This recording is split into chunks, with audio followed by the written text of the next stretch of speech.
Hello friends, welcome back to our channel Naripriya trendy vlogs. ఈరోజు అయితే నేను కోడిగుడ్ల ఆమ్లెట్ల కూర ఎట్లా ఉండాలో మీకు అందరికి చూపిస్తా. ఈ కోడిగుడ్ల ఆమ్లెట్ కూర తినంటే చాలా సమ్మగా ఉంటుంది ఫ్రెండ్స్. దీన్ని మనం చేసుకోవడం కూడా చాలా ఈజీ ప్రాసెస్.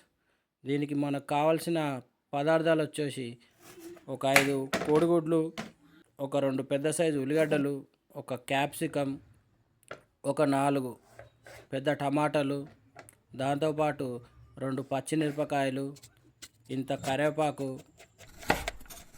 కారం, ఉప్పు, పసుపు ఇవి ఉంటే సరిపోతుంది. మన రెగ్యులర్గా ఇంట్లో ఉండే ఐటమ్స్ ఇవన్నీ కాబట్టి మనం ఈజీగా చేసుకోవచ్చు. సో ముందుగా అయితే నేను ఉల్లిగడ్డల్ని, టమాటాలని, క్యాప్సికమ్ని మంచిగా కట్ చేసి పెట్టిన. దాంతోపాటు మనకు కావాల్సిన సామాన్లన్నీ స్క్రీన్ మీద కూడా పెట్టిన. ఇవి మీరు చూసుకొని మీరు కూడా ప్రిపేర్ చేయొచ్చు. ఇక గ్యాస్ పెట్టుకొని ఫస్ట్ అయితే మనం గుడ్లని ఆమ్లెట్లు వేసుకోవాలి.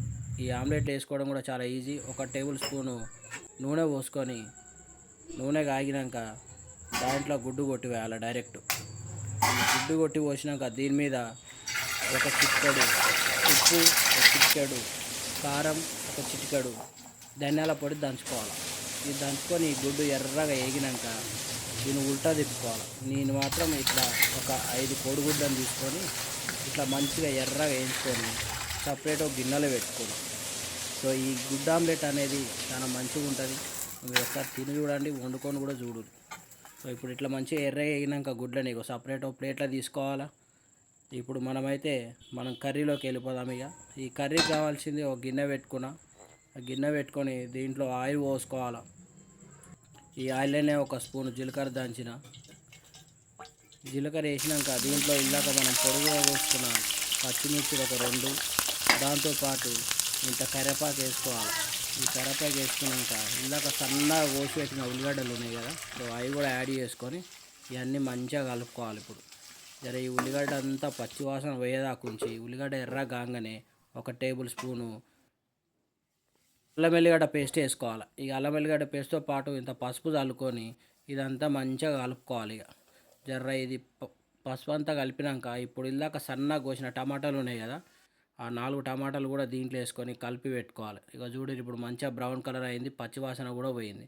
ఇప్పుడు నేను రుచికి సరిపడా ఉప్పు చల్లుకున్న, దాంతోపాటు 2 స్పూన్ల ఎర్ర కారం కూడా చల్లుకోవాలి.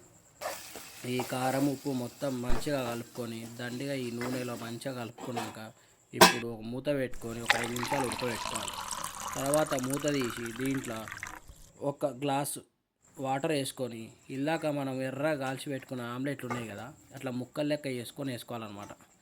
ఇప్పుడు ఏమవుతుందంటే ఈ పులుసు అంతా ఆ ఆమ్లెట్ ముక్కలకు బట్టి మనం తినేటప్పుడు సమ్మగా ఉంటుంది ఫ్రెండ్స్. ఇప్పుడు మన మెయిన్ ఇంగ్రీడియంట్ వచ్చేసి క్యాప్సికమ్. ఈ క్యాప్సికమ్ని మనం ఒక 70% మాత్రమే ఉడకబెట్టుకోవాలి. అప్పుడు మనకి ఇది మంచి మజా వస్తుంది. చూడండి, క్యాప్సికమ్ వేసుకొని ఉడకబెట్టుకొని ఒక 5 నిమిషాలు ఉడకబెడితే మస్తు. ఆల్రెడీ మన కూర రెడీ అయిపోయింది. చూసిలు కదా ఎట్లుందో. నాకు మాత్రం లాలె జలాలు లపక్షుపక్క అంటున్నాయి.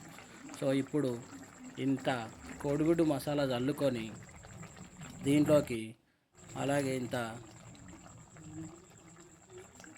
కోడిగుడ్ల మసాలా వేసుకున్నాక దీంట్లోకి మన కొత్తిమీర ఆకులు కూడా సన్నగా తరుముకొని దాన్ని కూడా మంచిగా పైనంగా జల్లుకుంటే ఇక చూడు ఏమన్నా ఉందా. ఆహా, చూస్తేనే నాకు ఏదో అవుతుంది. మీకు కూడా అవుతుంది, వండుకొని తిను.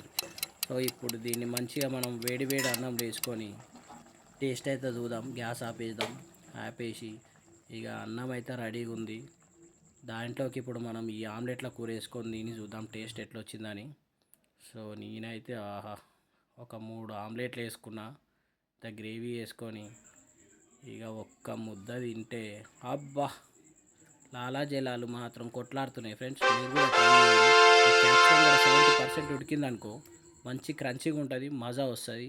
మా ఛానల్ కనుక నచ్చినట్లయితే లైక్ చేయండి, షేర్ చేయండి, సబ్స్క్రైబ్ చేసుకోండి, గంట దంచి కొట్టండి.